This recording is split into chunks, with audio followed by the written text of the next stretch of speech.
Mrs. Sue Patterson will not be with us tonight. She is on vacation, but she will be with us on Wednesday evening. So we do have a quorum, but this is to hear you, and we look forward to doing that. So we'll call the meeting to order, and we need a roll call. Illingworth? Here. Kimbrell? Here. Rusterholz? Here.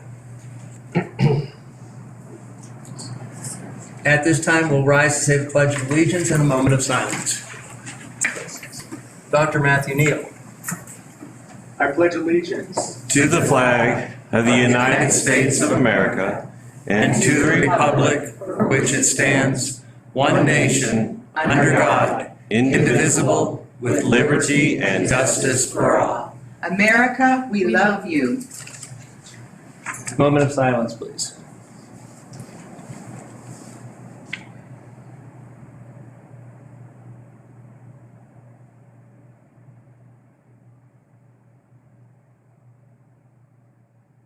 Thank you.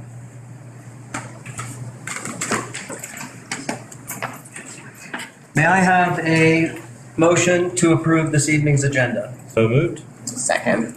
Roll call. Illingworth? Aye. Kimbrell? Aye. Patterson, or not Patterson, excuse me. Oh, not here, Rusterholz. Cabot, sorry. On to numeral 4, Town Hall. Tonight's Town Hall meeting with the community is to gather information from you and from the community and to hear from you. It's in regard to our next superintendent and our hiring. And due to our lower than anticipated number of speakers who signed up for this evening, we are having it in this meeting venue rather than the auditorium. That would have been rather awkward.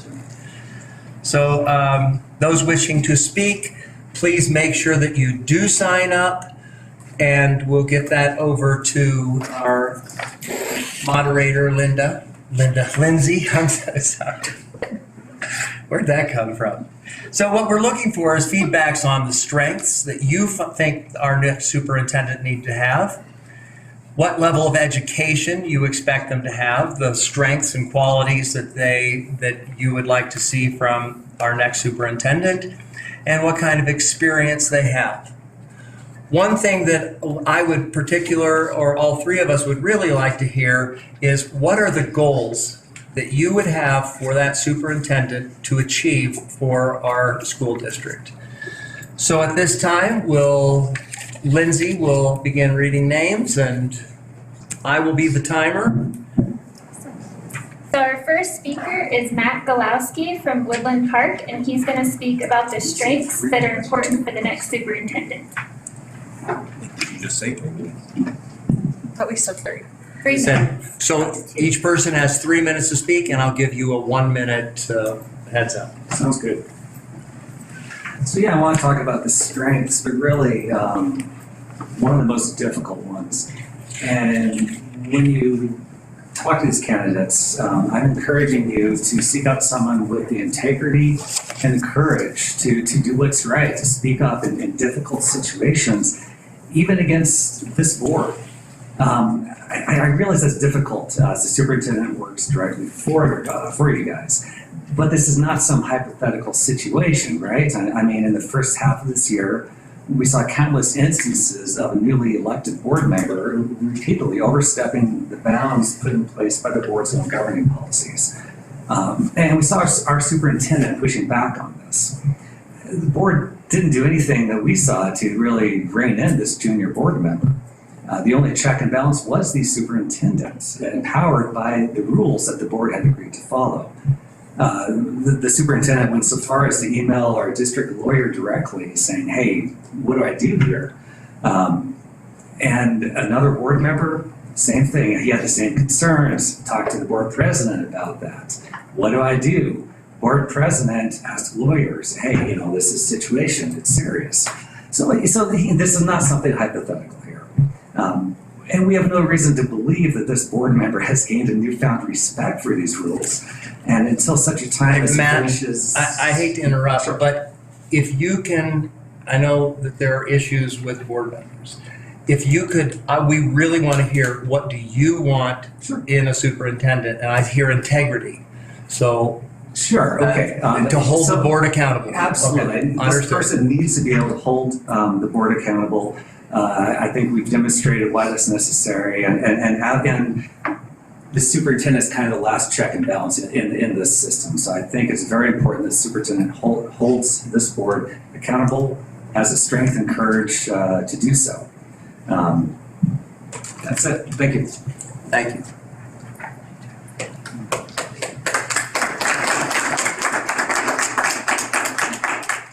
Next. Our next speaker is Kitten Walker from Woodland Park, and she will also be speaking to the strengths for the next superintendent.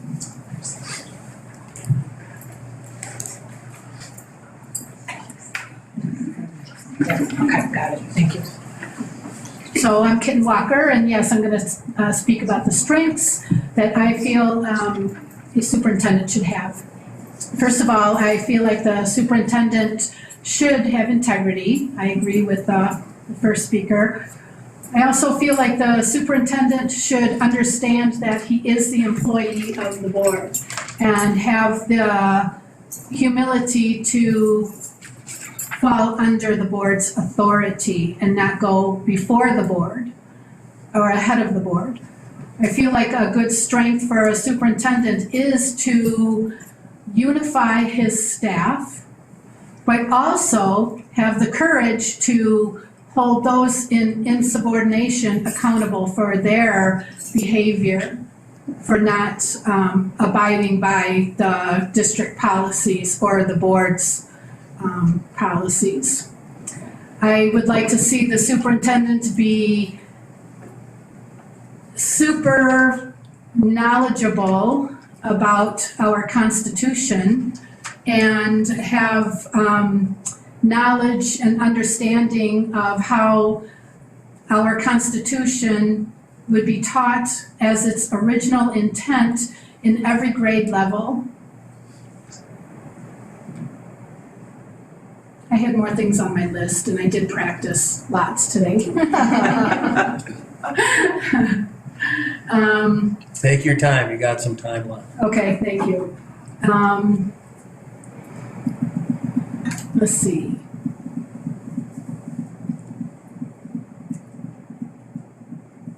I just feel like, that the superintendent, the incoming superintendent would not come in feeling like he knows all about Woodland Park, that he would have the humility enough to take time to learn and to seek out understanding from not only the board, but the administration and employees of the district, because there are employees that have been here for many years and they do have an understanding of how our district works.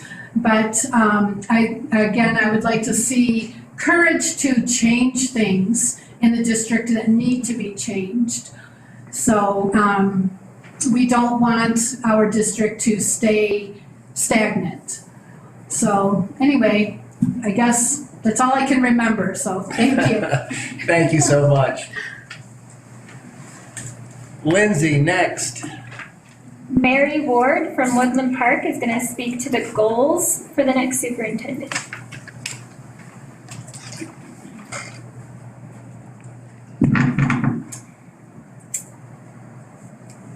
Good evening, everyone, and thank you all for being here, especially those of you in the audience.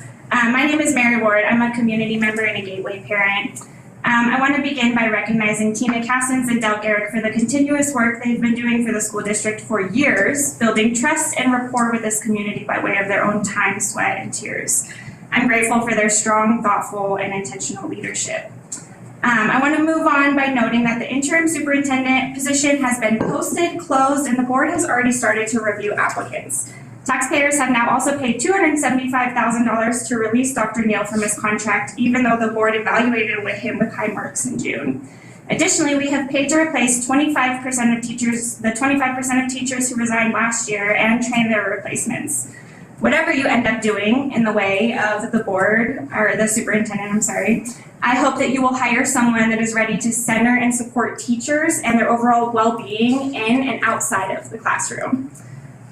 These highly trained, educated professionals are the backbone of this entire school system, and if you continue to take from them what they are not willing or ready to give you, especially in the form of their valuable and needed breaks, we are all in trouble.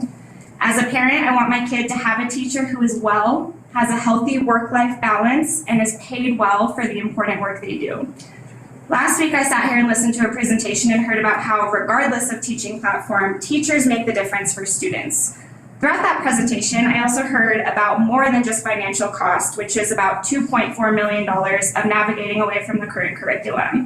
But that doesn't compare to the heavy ask of teachers to once again sacrifice their personal time and breaks. Would love your attention if I could distract you from your tiny rectangle. I hope the next superintendent is someone who understands that when we support teachers and when we have healthy teachers, our students benefit. When we push teachers beyond their threshold, we lose valuable staff members and spend a lot of money hiring and training new qualified professionals. School is not a business, my kid is not a dollar sign, and if you try to make a profit here, you will lose, and we will all lose as the consumers in this model. That's not the purpose of education, and if you make it so, the quality of the product is guaranteed to go down. A profit-centered business model will always provide as little as possible for as high of a price as possible. We currently have some of the most educated, creative, resourceful, passionate, adaptable, kind, safe people I've ever met working in our schools and teaching our kids. My worst nightmare is that these people would leave our school district because of the increasingly unfair demands being placed upon them. Education is an investment in our future. If you really want to spend millions, I think you should consult teachers about the amazing things they could do for students with that money, or perhaps you could give them family medical leave instead of making huge changes based on rumors and conspiracy theories. When we stop valuing and supporting teachers, school falls apart for students. We all benefit when we have an educated population. We all benefit from diversity of perspectives. When you only surround yourself with people that see through the same filters as you, you are costing all of us those benefits. Thank you for your time. Thank you.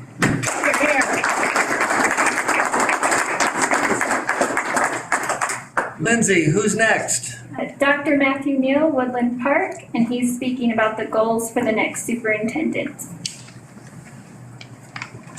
Good to see you, Dr. Neal. Good to be on this side of the podium and not on that side of the podium, all due respect. President Russell Holtz, Vice President Ellingworth, thank you. Let me just start out by saying congratulations, you've got to this stage. And as my encouragement, I don't know there's a ton of people, maybe Ms. Haven's been through this a dozen or more times, but it's not a ton of people that have been through this a lot of times. And when you're at this stage, it can be daunting. You have a pool of candidates, and I just wanted to encourage you tonight that you have what it takes in that pool to have a great next superintendent. It's not something that happens overnight. I have a couple bullet points here. One of my bullet points is that leadership and adherence board to a superintendent takes time, and that you may not find that exact candidate, but they have 99% of what you want in the next few weeks, and that's enough, and for you to be encouraged in that. And I know as this board comes together and you congeal and you weld together your vision of what you want in your next superintendent, then that person begins taking that on. And it's not an overnight, it's not a quick connection, it's something that does take that time. So looking for a leader that's willing to do that, that's willing to have the longevity of connection in relationship with you is really, really important. Absolutely about teachers, comments that have already gone before me this evening. My wife is now teaching in the district, and I think we probably have later and later dinners as the year goes on of the amount of time that she spends at school. But for you to really think about that next leader as a partnership and a goal on a marathon type, not sprint type run. And that's really important that they're willing to do that as well. So for mine, it's just to congratulate you on this process of art. Congratulate Del and Tina as well. Phenomenal job. And the efforts to put forward this fall out in schools, coaching and guiding, cutting ribbons for the new playground at Columbine this last week, and then coming back the next day and doing superintendent search questions with everybody at Columbine. My wife tells me all the stories, and so congratulations on getting this far, and best wishes to you on this step moving forward. Thank you. Dr. Neal, I have to say, one of the greatest strengths that I see in people is humility. And I want to thank you for modeling that. You're a good man, and I appreciate you. Thank you for your encouraging words. Okay. Thank you. Lindsay. Kim Eilers from Divide. She is speaking on all the topics. Go big or go home. There you go. My name is Kim Eilers. I'll start with a little background about me to give some context to my comments. I'm an 8-year Army veteran, wife of a career officer, mother to 2 daughters who were educated in the Colorado public school system. My second career has been as an elementary school teacher, first in District 11 down the hill, and the last 6 years here in Woodland Park. I currently serve as the Dean of Instruction at Summit Elementary. Throughout my time in education, I've served under at least 6 different superintendents, probably more, with a lot of turnover in the last several years. So, based on my education and experiences, I offer the following. To your first point, the new superintendent should be someone who leads with integrity. Seems to be the word of the night. We should never have to question his or her motives because we know that person is always acting in the best interests of students, staff, and the community. To your second point, the superintendent should have at least a master's in education or a master's in school administration.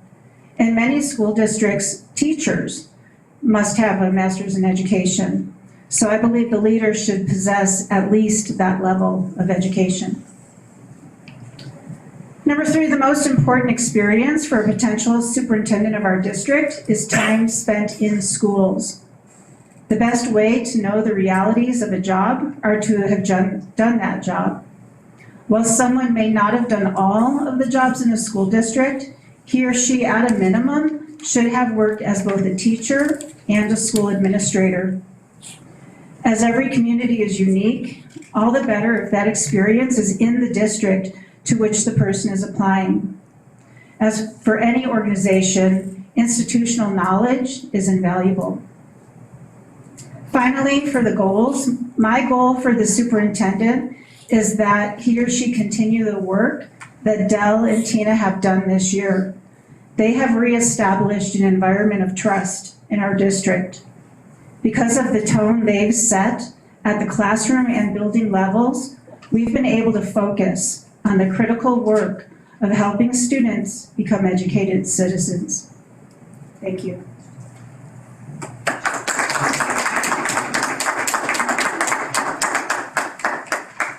John Dill from Divide is going to speak on the strengths.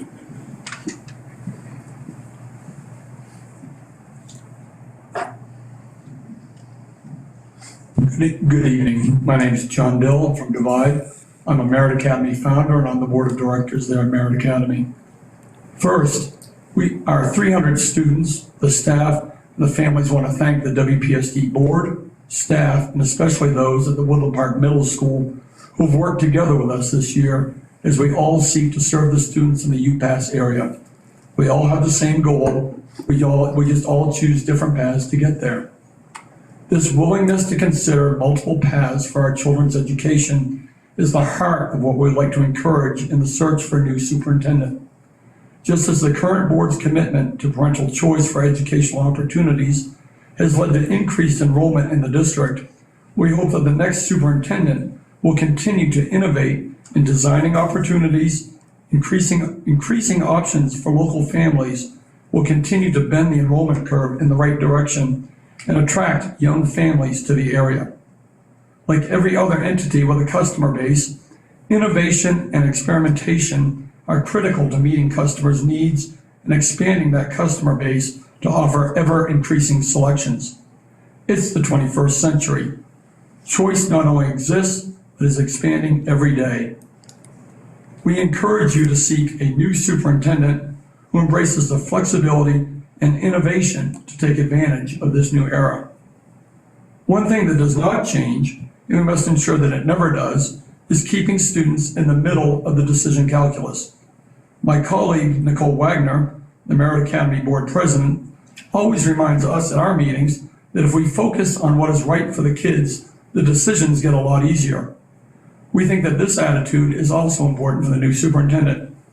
She or he should view all the children who live in the district boundaries, regardless of where or how they currently receive their education, as the ones for whom the district has to function.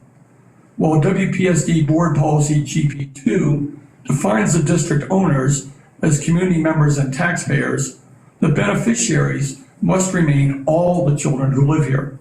This requires a superintendent committed to meeting those families on yet undiscovered ground, stretching current policies, procedures, technology, facilities, and other means to provide the types and methods of education that work best for all the children.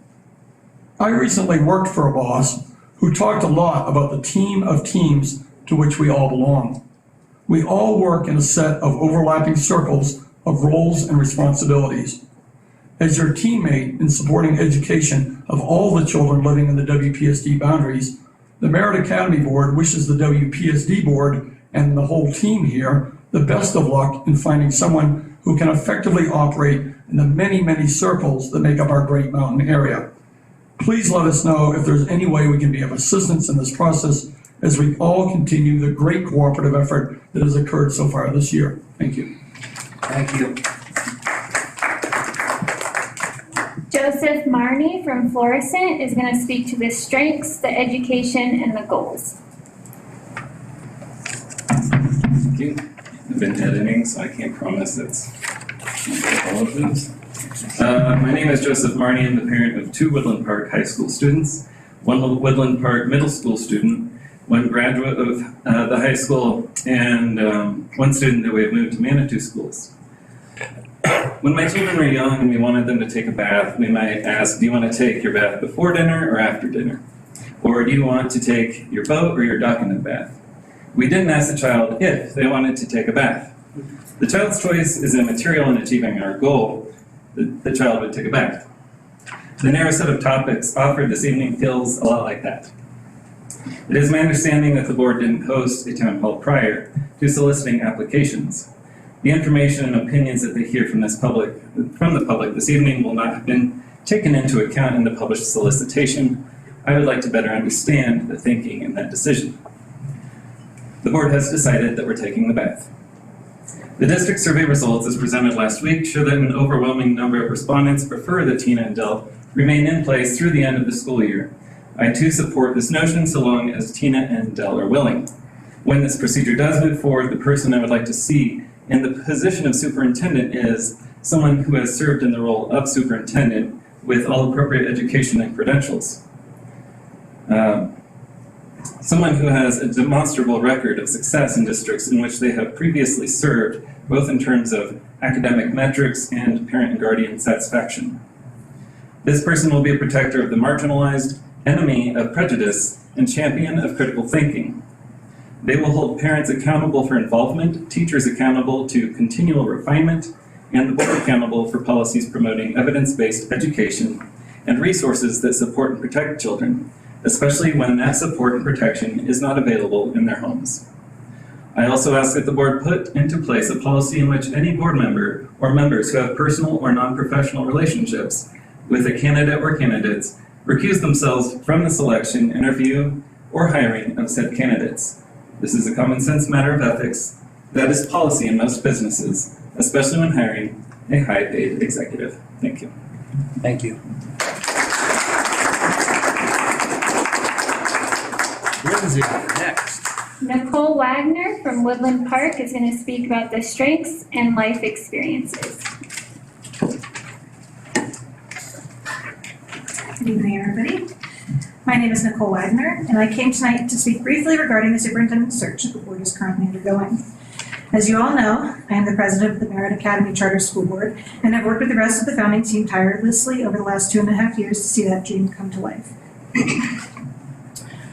We are very grateful for the support that this board has shown our small school and for the work that we have already done together to establish our charter as well as a facility agreement to better serve students within our community.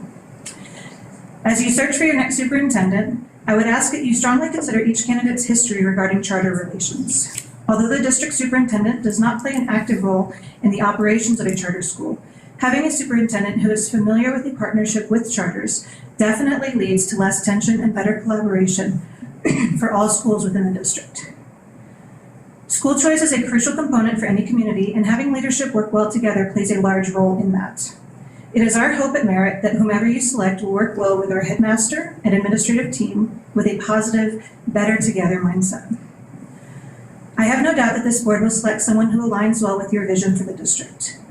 Please choose someone who will support you and the majority of those in the district who elected you in all of the changes you wish to see happen, and who also shares your vision for the future. We need to see decisions made with thought to what they will look like in 5 or 10 or 20 years. Thank you for your time and for all of the children and families in the district that you support. Our last speaker for the night is Jamison Dion from Woodland Park, and he's speaking to the goals for the next superintendent. Good evening. Voters of RE2 voted overwhelmingly to elect 4 school board members who ran on a conservative platform last year. These same conservatives have proceeded under the mandate they were provided by the voters to fulfill the promises they made during their campaigns. As with any election, there have been individuals who are unhappy with the result.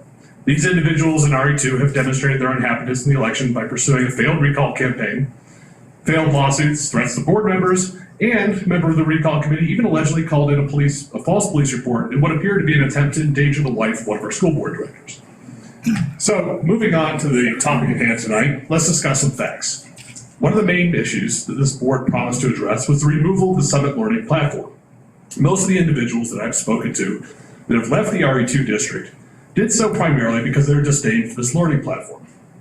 In June of 2020, the National Education Policy Center at the University of Colorado Boulder produced a report in which they determined that the Summit Learning Program does not deliver on its promise to provide a higher quality of education with superior student outcomes in the schools that adopt it. They continued to express concern about the platform and data privacy.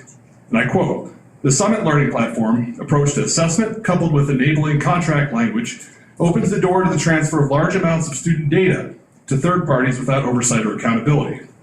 These concerns are compounded by the overall lack of organization transparency of Summit Public Schools and TLB education," end quote. The NEPC, it appears, came to the same conclusions as many of us have with free email and social media. When the cost is zero, more often than not, the loss of your data, in this case the loss of your children's data, may well be the cost. The last superintendent left his position with a large payout.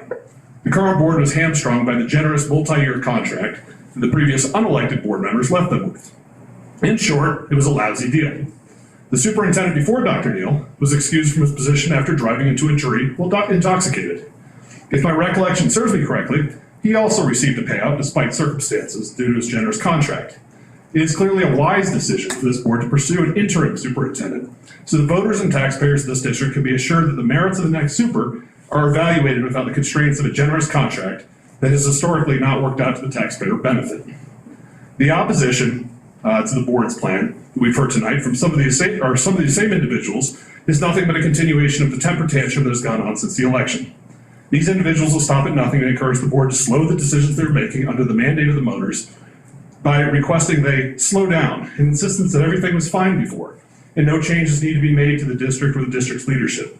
What you won't hear from these individuals is facts, because of course the facts aren't on their side. When the board listens to the opposition this evening, they should consider the source of what they're hearing. My advice to this board, stay the course. Continue to pursue your mandate. Hire a strong superintendent that will change the status quo for the better. You have the support, as demonstrated, both by an election and a failed recall. Please proceed accordingly.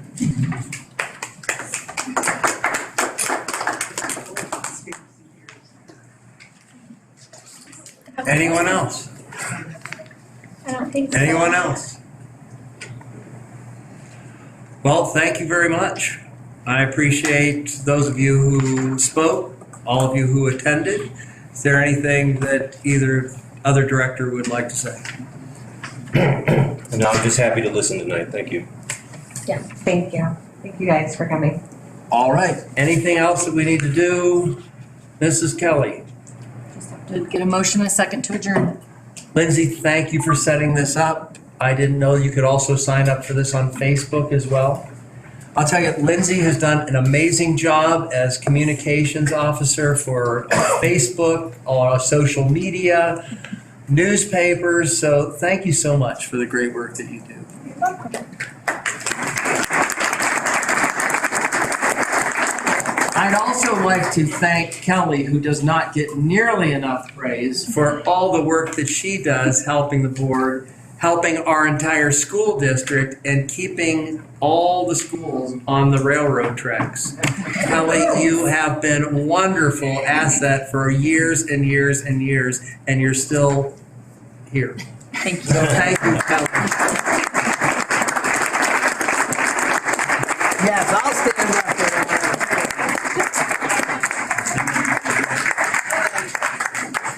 All right, we have a motion to adjourn this evening. Motion to adjourn. Second, Second. roll call.